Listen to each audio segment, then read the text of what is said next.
Distinguished guests, today, as we are gathered here in Berlin at the Global Forum for Democracy and Peace, organized by ICD, I would like to attempt an answer to the following question. Can humanist values and the dignity of the person survive the challenges of the 21st century? This year, the pandemic is under control, but the world has not changed for the better. With the proliferation of conflicts, the global governance project has become illusory. Many of the provisions of the 2030 agenda, including the eradication of poverty and unemployment, have proved utopian, as the pandemic has further widened the gap between the world's rich and poor. Over the past 2 years, while technological advances in artificial intelligence and robotics have only increased the profits and influence of dominant transnational companies. The isolation imposed by the pandemic has relieved not only the efforts of doctors and certain gestures of solidarity, but also the selfishness of rich countries, the drive for profit, campaigns and violent actions in the public space. This year, coverage of the pandemic that had taken over the news was overshadowed by the escalation of international conflicts. The Russian Federation unprovoked aggression against Ukraine, unleashed in February 2022, has led to the death of tens of thousands of young people and the injury of tens of thousands more in the war zone. It has caused immense destruction, both material and immaterial, with immediate and long-term consequences in having brought about a food and energy crisis, a huge involuntary migration of millions of refugees, and the violation of all human rights. If that they were not enough, at the same time, it has threatened everything that has been already put into place for the creation of a world order predicated upon the rule of law. The military, political, legal, economic, social, and ideological consequences of this act are each so serious, taken together, that outline their fall beyond which mankind suddenly enters a new stage of its existence. One that may well lead it into collapse. The most dangerous and at the same time the easiest way to divert attention from an important event is to drown out the truth about it with smaller truths about less important things. I believe that the only way we can understand the complexity of the phenomenon we are experiencing is to approach it from a legal, historical, ideological, political, and moral point of view.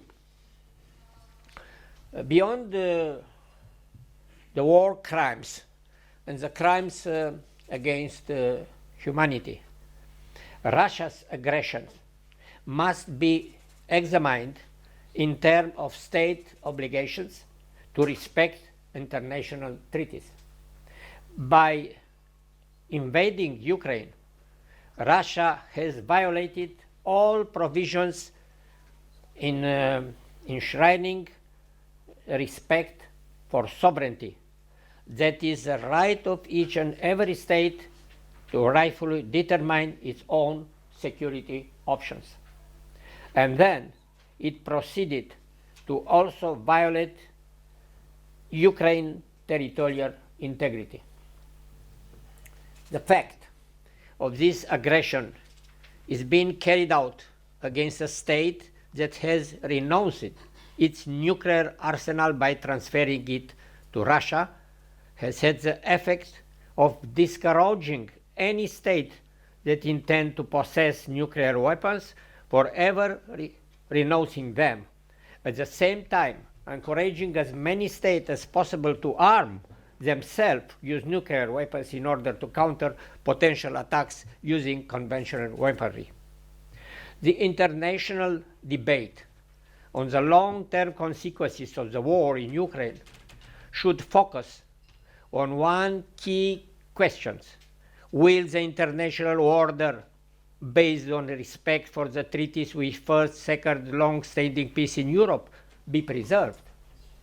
Or will there be a move to disregard them and replace the force of law with the right of force, thereby setting a dangerous precedent for a return to pre-World War II history, when peace treaties were, in fact, mere preparation for a late war? The acceptance of a peace that enshrines the annexation of territories following a war of aggression, one signed under the threat of using nuclear weapons, will encourage other countries not to strive for economic and social development, but rather to use the financial resources gained from their sale to increase their own military potential and use them for even more aggressive purposes. The conflation of such major historical events with other conjunctural developments, such as the rise in oil and gas prices, the increasing cost of grains, and the decline in the comfort of general population in certain rich countries, the testing of new weapon system, fluctuation on the currency market, inflation negotiation over areas of political and economic influence, which had all been the order of the day, or even the desire for affirmation on the part of certain commentators and pundits, is not only intellectually false, but also morally shameful. Suddenly mankind is being forced to choose between lies and truth, between tyranny and freedom, peace and war, aggressor and victim. One of the hot topics of today deals with human security. Human security primarily relates to the possibility of establishing a security and peacekeeping system based to the greater extent on what we call soft power. Changes in the security environment can only be understood if we first consider the changing nature of international relations, rules, and norms, the typology of actors, the goal pursued, and the mechanism of action. In the name of all peace and security, relation with dictatorial or totalitarian regimes with documented abusive behaviors toward their own citizens have become widely accepted. Moreover, there has been a tendency to view the leaders of totalitarian regimes as more trustworthy than representative of their democratic opposition of civil society. Even though such an attitude may produce some results in the short term, in the long term only democratic societies can ensure global peace and security. Conflict prevention and the management of post-conflict situations require a comprehensive and balanced vision that takes into account the interests of different ethnic and religious communities, the duties of states and the natural rights of their citizens, as well as the short-term and long-term interests of regional actors. Such a vision cannot be developed without the participation of representatives capable of expressing the plurality of voices, questions, and aspirations of billions of people.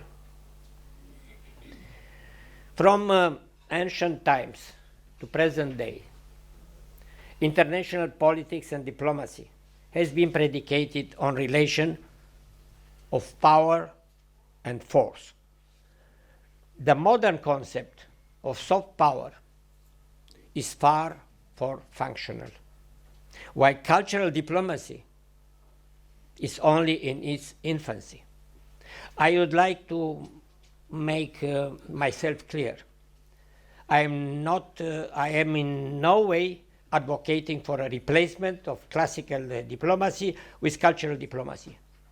That would be to advocate a dangerous utopia. I am, however, advocating for their association. After all, both the world's great powers and its international organization are trying to create a political culture of security through negotiation and cooperation. In order to promote peace and understanding in the world, the search is on for the lowest common denominator upon which we can all agree. This denominator is based on shared and common interest. And yet, if people in Eastern Europe was ready to fight and die for freedom and democracy 30 years ago, and now they are showing the same determination right before our eyes in other parts of the world, then I believe we can begin to speak of not only common interest, but also of common ideals. I believe we can hope for more. We can achieve true peace and understanding by focusing not on the lowest common denominator of shared interest, but by looking to the highest common denominator, our ideal of peace. In this new century and millennium, we can rediscover faith, not in order to weaponize it against each other, as has occurred throughout the long history of mankind, but in order to better understand our mission here on earth. The arrogance of man has caused him to forget God's message, to forget the fundamental truth that whether we be Christian, Muslim, Jewish, or followers of Asian religions, whatever name we might give him in our various languages, peace is still the name of God. To live in peace has been an eternal wish of mankind, one that has gone unfulfilled for millennia. In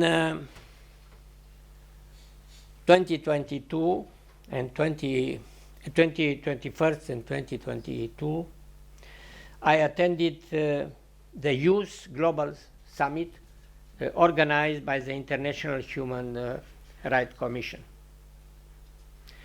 In both events, the presence of young people was impressive. Approximately 50,000 young people per edition, physically and online. On the closing day of the 21st Youth Summit, participants planted a peace tree. We would do well to remember that the Abrahamic religions, Garden of Heaven, featured two trees, the tree of life and tree of the knowledge of good and evil. In testing the apples of the tree of knowledge, man forfeited eternal life, but received in exchange the freedom to choose between good and evil. Peace represents the ultimate good, and as it puts a stop to the enormous loss of human life brought about by war. The tree of peace planted by the youth of the 21st century, if well tended,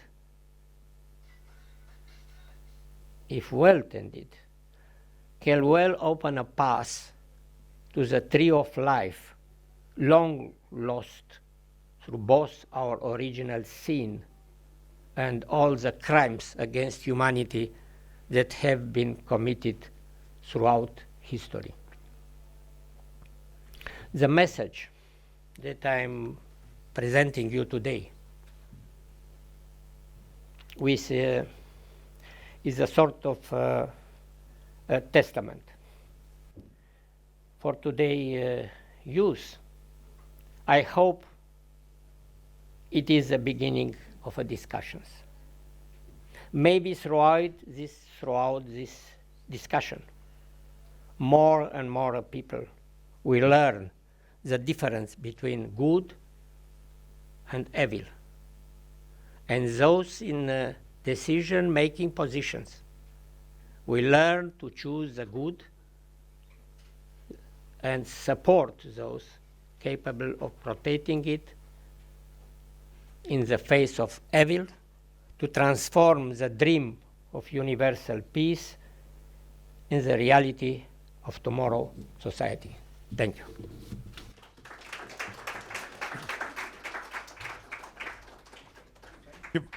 Thank you very much, President Constantinescu.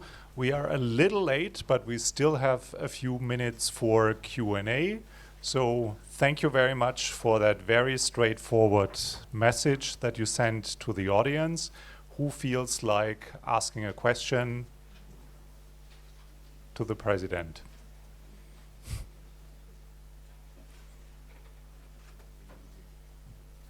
Too much to digest right after lunch?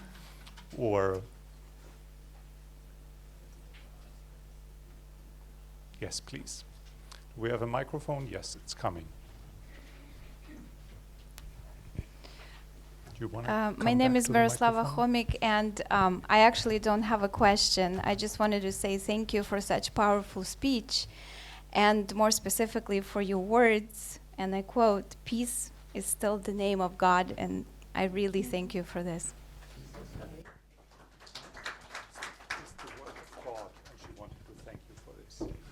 Other questions, comments?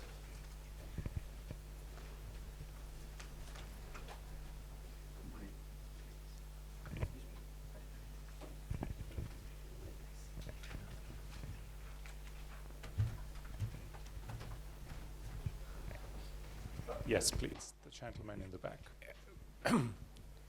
You said that nations are being asked to choose between right and wrong and good and evil. Earlier today, we heard that maybe diplomacy tries to avoid those questions, but sometimes surely they do have to be asked. Would you like to elaborate on that? The microphone is working, but you can also have mine if you prefer.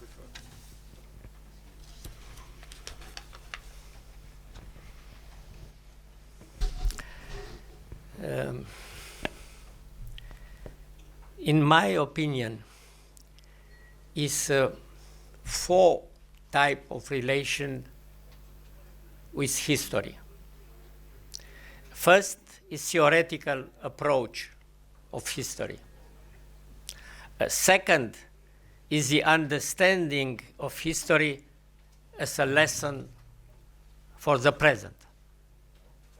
Third is history lived as a personal experience. And last, four, is a perception of history by decision makers who changed it by their acts when forced to take on responsibilities. This is situation of decision makers was in position of presidents. I am very happy to be here together with two democratic presidents in former communist countries like Macedonia and Lithuania. And is a huge difference between theoretical approach and assumed responsibility. Why I consider the experience to building peace of first democratic leaders, presidents in former communist country from Central and Eastern Europe and the Baltic countries was extremely important. Unfortunately, it was neglected by Western commenters. And in my opinion, the failure of Arab Spring was partially because don't understanding this extraordinary experience of former communist country 30 years ago. I can present you my experience. For many, it's incredible now. Firstly, was a peaceful revolution in all Central Europe, and this transfer, first in human history, is the first example in human history when a large part, whole nation, was a transfer from transition from dictator, criminal, I insist, criminal dictatorship regime to democratic regime peacefully, with exception, tragical exception of my country, Romania, where dictator Ceausescu don't understand what represent the desire of the people, and he decided to use army, and 3,000 people was killed. For me, it was a personal experience because my students, my neighbors in my block house, the colleague of my daughter was the first killed, and other. For me, as a personal experience, was difficult because dictatorship regime, communist regime, was firstly, first 7 years, continued by the same, not democratic regime.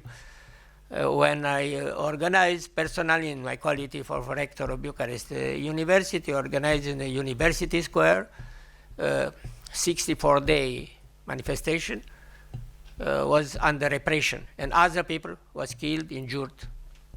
On despite of the, in the moment, and I becoming president, my first program was reconciliation, internal reconciliation. In an extremely strange situation, in parliament was a few majority, 51% democratic forces, 49% was former, including member of criminal political police. On despite of this, don't existed any repressions.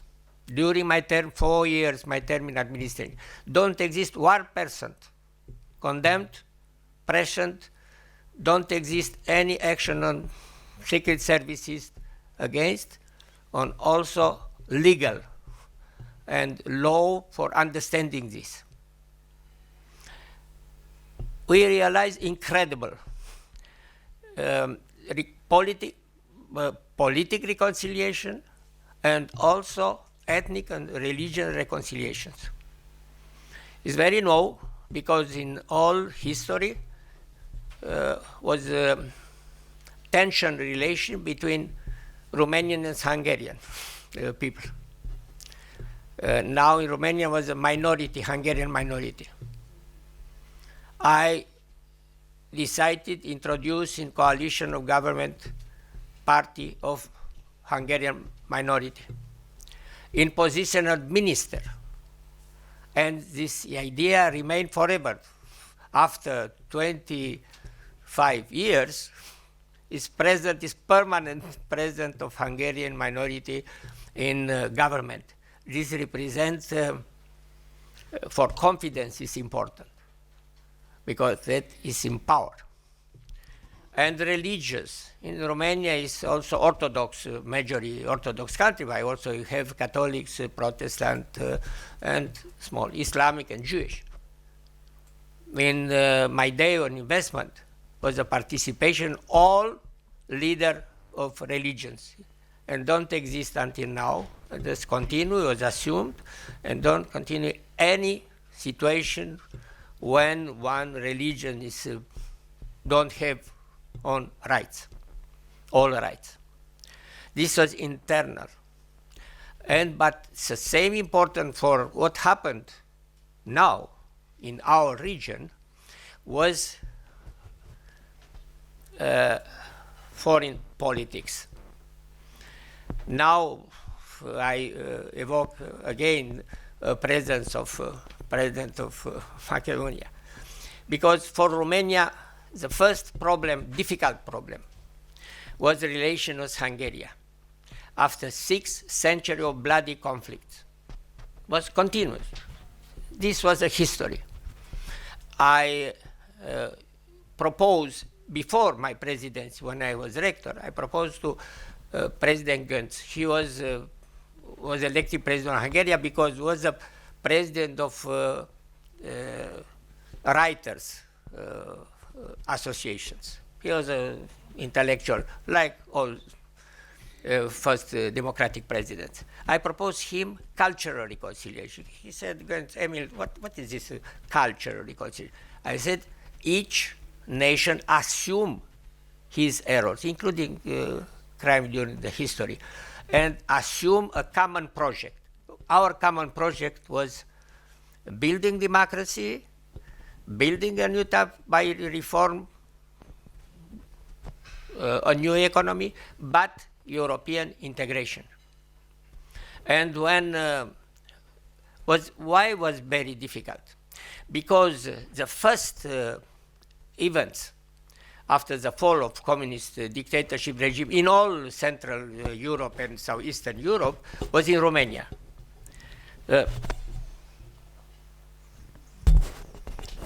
And now we know very well, secret former political services, both in Romania and organized because they need a conflict for survive.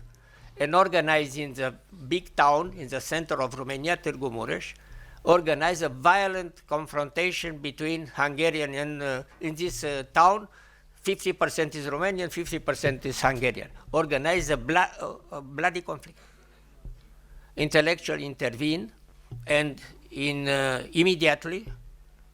But when I became president, I invited President Gönc to visit Romania. And it's the same, in the same square, we was a national anthem on Hungarian Romanian, national flag of Hungarian Romanian, and finally in the end of this manifestation, President Gantz and me, we shake hands. I don't know who was Romanian, who was Hungarian. And this remained until now. The second important moment was relation with Ukraine, because the most large border is between Romania and Hungary, in the north and east. And for Ukraine, between Romania and Ukraine. And for Ukraine was extremely important statality, because in our history existed 1.5 year state, Ukraine's like state.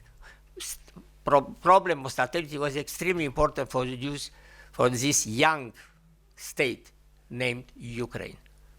But Poland and Romania recognize the border of Ukraine on despite of historical territory, because historical territory of Romania and symbolical territory of Romania is now in Ukraine.